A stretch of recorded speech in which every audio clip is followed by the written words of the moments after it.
On ne peut pas passer à côté d'une expérience qu'on doit vivre. C'est absolument impossible. On ne peut pas prendre un mauvais tournant ou prendre une mauvaise décision.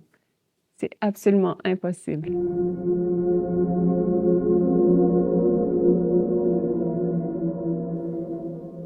Et en fait, c'est ça. C'est ça.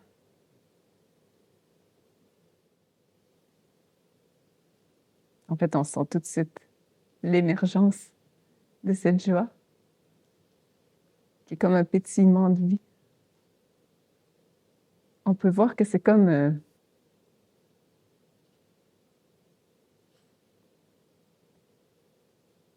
y a comme quelque chose qui fait un clin d'œil, qui est comme joyeux d'expérimenter la non-joie.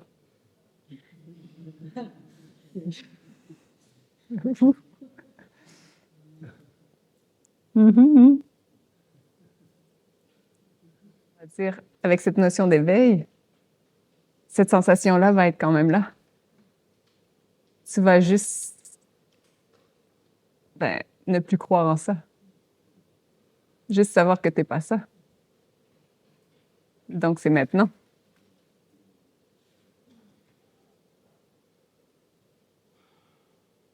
Tu sais, c'est toujours l'idée d'un ailleurs, d'un mieux, d'une sortie ou d'une perception ou d'un retournement ou de tout ce qu'on a entendu qui devrait être autrement, ça devrait se passer autrement, ça devrait être comme ça, j'attends ça, il y a une projection, une perception, et même ça goûte, ça traduit. Et même cette sensation d'éveil traduit aussi un espace. C'est toujours une traduction de comment la conscience, elle se dépose en elle-même. Est-ce qu'elle se referme sur une histoire, une traduction, où on va chercher, on traduit. Tu sais, c'est ce qui fait que quand tu m'en parles, je le reçois en image, je le reçois en perception, je traduis, parce que c'est l'être qui dépose les yeux sur ça, qui est ouvert, puisque c'est plus dans je me concentre sur mes petites histoires, sur mes luttes, sur les sensations que je connais, sur ça, alors je suis disponible à traduire autre chose. Je suis le champ ouvert qui laisse traduire où les yeux sont posés. Donc, comment observez-vous? Qu'est-ce que vous observez? Qu'est-ce que vous traduisez en permanence? On sort même de cette idée d'éveil ou de trucs à trouver ou de choses à transcender ou d'un autre positionnement. Vous êtes déjà ce qui voit, ce qui perçoit, ce qui traduit le monde. À quoi êtes-vous attaché? En quoi avez-vous cru? À quoi vous vous amusez? Où croyez-vous que vous êtes enfermé? Et dans ce jeu de conscientisation où, en fait, la conscience, elle va juste ne plus s'enfermer dans des perceptions, dans des sensations, elle laisse tout ça libre à l'intérieur d'elle. Elle est consciente, en fait, d'être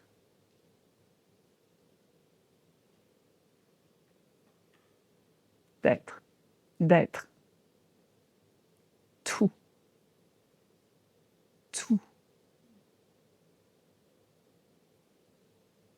Sans rien à diviser, rien à séparer, rien à rejeter, sans avoir à se repositionner. Elle est l'entièreté. Qu'est-ce qui peut se faire absorber? Tu es aussi l'intensité. Tu es aussi... C'est dans le fait de juste laisser traduire cette intensité absolue pour voir qu'il n'y a pas... que tu n'es pas enfermé dans ça. Tu ne peux pas lutter contre quelque chose qui apparaît. Ça apparaît, ça se définit, ça se propose dans cette intelligence qui est au-delà de ce que tu penses être et qui doit faire quelque chose. Laisse-toi porter par ce que je dis. Ce que tu es aussi cette intensité. C'est dans l'idée que cette intensité ne devrait pas être là, ça ne devrait pas être collé, qu'il devrait y avoir une distance, que tu devrais te percevoir autrement. Est-ce que tu vois le mouvement qui se situe, on le sent tout de suite venir, se situer au niveau de la tête, de la saisie, de l'idée, dans le fait de se rencontrer directement en cette vie non définie. Alors tu es libre. Dernièrement, j'ai vécu des espaces d'intensité, de traduction d'intensité, où il n'y a que ça, mais dans un aigu, dans une douleur, traduite directement. Une nuit en particulier, que j'ai appelée brûler en enfer. C'est pour ça que je ressens ça. C'est du feu, c'est...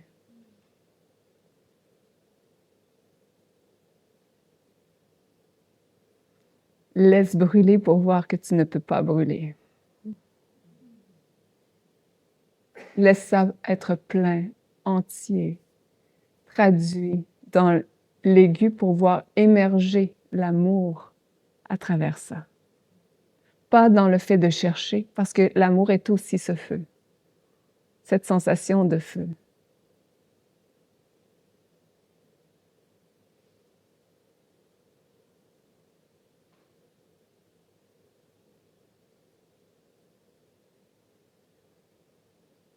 Tu as peur de ton intensité, d'être brûlé, de ne pas te trouver, de...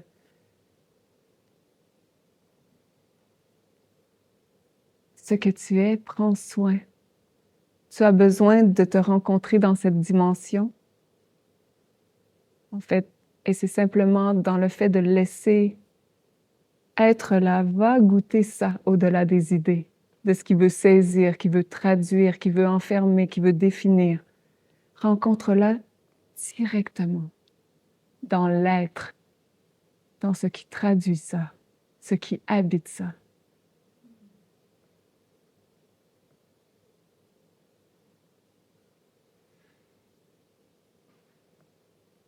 Et en ça, la douceur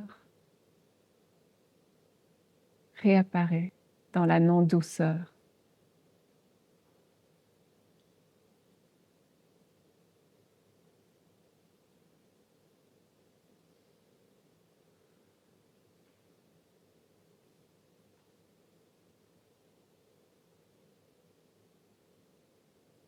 Et il y a tant de lumière derrière ça.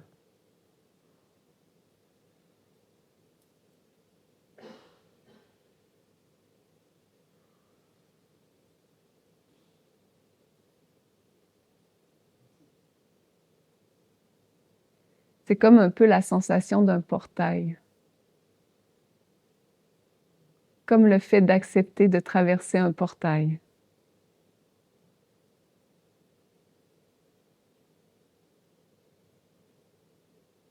Mais tu es le portail.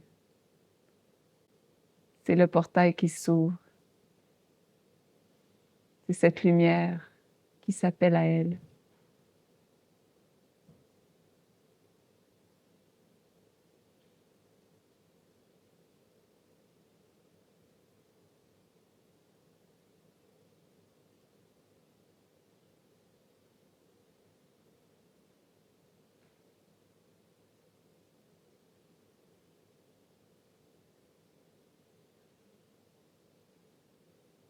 Parce que nous sommes le monde.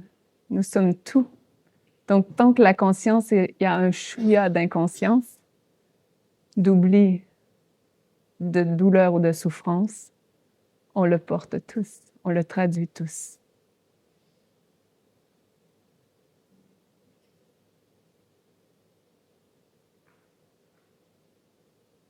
Lorsqu'on est ouvert, plus on est ouvert, en fait, moins ça frictionne, mais ça continue de traduire, puisque ça œuvre pour ce un que nous sommes. Ça se rappelle. C'est comme si, on va dire, pour mettre en mots et en images, comme si après avoir fait le boulot de dire « Ah oui, il y a toutes ces petites zones en moi », tout ça dans l'expérimentation où elle semble être enfermée dans un corps, et là, elle réalise qu'elle n'est pas tout ça. Il y a cette dimension de ce grand être avec tous ces petits points de souffrance ou qui demandent la lumière, en fait, à être conscientisé, ou on œuvre pour le grand un. C'est pour ça que si on traduit une sensation et qu'on en fait quelque chose de personnel, on dit « Ah non, j'ai encore cette sensation, je suis repartie dans une densification, dans une identification à une perception, à une sensation. » Alors que si c'est simplement « Ah, intéressant, c'est la saveur de ce qui est là maintenant, c'est intéressant, ça. » Et c'est juste comme la lumière de ce qui voit, ce qui fait l'expérience, ce qui laisse traduire, en fait, qui œuvre pour tout ça. C'est en ça qu'on va dire on œuvre, ou que la conscience, elle œuvre pour se rappeler à elle dans son entièreté, dans cet aspect où elle est consciente de cette non-division, de ne pas être menacée par aucune perception, sensation, émotion, pensée. Aussi intense semble être cette traduction. Et c'est simplement de rester pour voir qu'il y a toujours une fin. Toujours. Peu importe l'intensité, peu importe ce qu'on pense qu'on ne peut pas traverser, on ne réussira pas, ou peu importe les idées qui arrivent, on peut voir en restant simplement, rester, rencontrer la sensation directe. Pas dans une idée, pas dans une restructure, pas dans en faire quelque chose autrement, qui est simplement une stratégie pour retarder cette rencontre directe, dans ce laisser être, dans ce vibrer, dans cette sensation directe d'être, l'être, être, je suis, tout, je suis.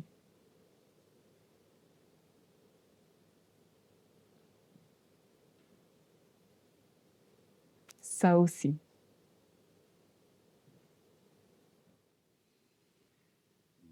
C'est vraiment de rencontrer. Parce que c'est pas défocaliser. Défocaliser, c'est encore une protection, quelque part. L'amour embrasse. L'amour invite. L'amour se rappelle, s'infuse, ne se sent pas menacé par toute portion, aussi intense soit-elle.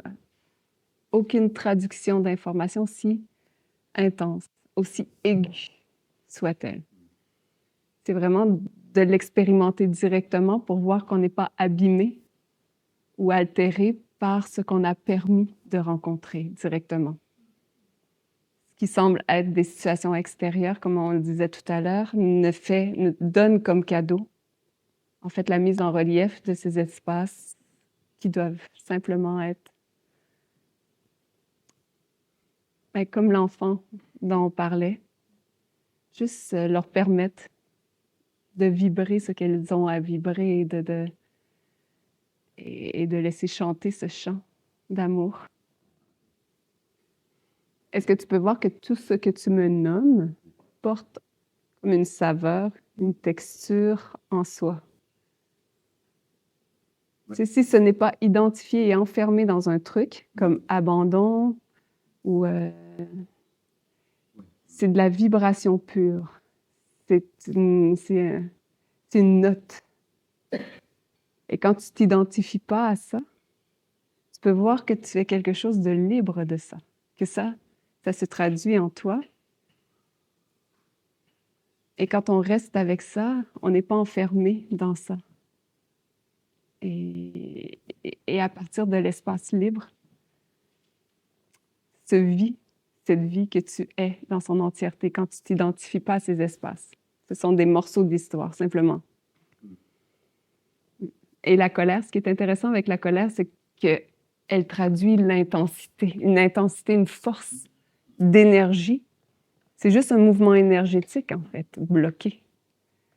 Donc, le fait de juste proposer l'ouverture, parce que dans le fond, ces prises de conscience avec ces espaces qui font, qui tendent, qui contractent, ça, c'est un faire, ça, c'est un maintenir, ça demande de l'énergie. Quand on apporte la conscience dedans, quand on est conscient de ça, alors on permet le relâchement. Mais ce n'est pas un faire, ce n'est pas une contre-tension. C'est vraiment une proposition de cesser de faire, cesser de maintenir. Donc, on réalise juste qu'il y a quelque chose qui se tend, qui maintient, et c'est intéressant. On observe et c'est juste un petit tour de clé. C'est réaliser qu'il y a quelque chose qui se fait et proposer l'arrêter de faire. Et c'est comme un retour à la nature détendue que nous sommes. Notre nature est par nature détendue. C'est un espace non menacé, non dense. Donc, tout tend à rappeler à cette détente absolue, à cette non-contraction. C'est pour ça qu'on se sent inconfortable avec la contraction, qui semble, par interprétation, être contre nature. On se sent enfermé dans cette traduction de... C'est le grand jeu, en fait, de se conscientiser ou dans cette conscience qui se joue à s'oublier, qui s'est identifiée à un champ d'expérience, qui a vécu des expériences qui se sont faites au-delà de la personne. Hein. Tu sais, c'est pas la personne qui a choisi de vivre ça, c'est cette grande intelligence qui se déploie. On ne peut pas passer à côté d'une expérience qu'on doit vivre. C'est absolument impossible. On ne peut pas prendre un mauvais tournant ou prendre une mauvaise décision. C'est absolument impossible. Donc déjà, la notion de culpabilité peut être totalement abandonnée. Et c'est ça. Ces espaces font juste manifester ou traduire des morceaux d'histoire qu'on a refusé de laisser vibrer, en fait, qu'on a interprété comme étant trop intense ou quand ça part, quand c'est le reflet de quelque chose, d'un espace qui s'est cru séparé d'avec ce que nous sommes en réalité. Parce que dès qu'on pense qu'on peut être menacé dans le temps, c'est qu'on ne sait pas ce que nous sommes. On a oublié l'espace d'immortalité, de permanence que nous sommes. Donc, le fait de voir ces espaces, simplement, on n'est pas dépendant qu'ils soient là et pas là non plus. Tu sais, il n'y a pas un travail de « je dois tout voir ». Il n'y a que le maintenant. Et dans cette saveur de maintenant, tout se traduit comme ça doit être, dans la simplicité de ce qui doit être. Donc, c'est qu'une disponibilité, en fait. C'est être intensément disponible à ce qui se traduit, que ce soit, je sais pas, des ramifications qui semblent être du passé ou du pur maintenant. De toute façon, c'est toujours du maintenant. Il n'y a que le maintenant. Même si ça semble être des images passées, tout ça, ça ne peut qu'apparaître en maintenant. Donc, dans cette disponibilité entière, d'être à l'écoute et de laisser ça simplement bouger, danser. C'est vraiment ce qui voit, ce qui perçoit, ça ne peut être autre chose que la lumière de la conscience. On s'est pris pour quelque chose d'autre, l'espace d'un instant, quelque chose de limité dans le temps. Mais ce qui voit, ce qui est clair, c'est une mise en lumière par la lumière elle-même, source, la conscience. pur, que nous ne pouvons pas ne pas être. Nous le sommes tous maintenant.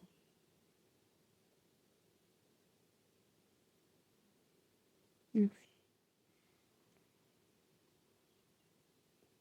Je vais juste regarder, parce que je reste juste à la disponibilité de comment les choses veulent se traduire. Et en fait, il vient aucun mot, sauf un alignement. Je peux juste te dire que il y a quelque chose qui s'est aligné. Donc, au-delà des mots, des concepts et des perceptions, il y a vraiment quelque chose qui sait, qui fait, et que tout est parfait.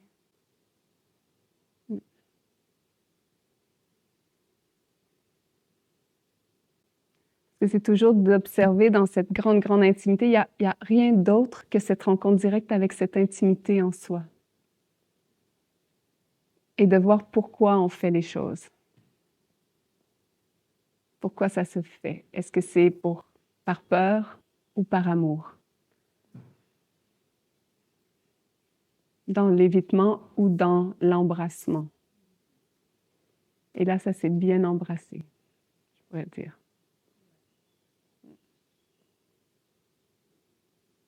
Merci.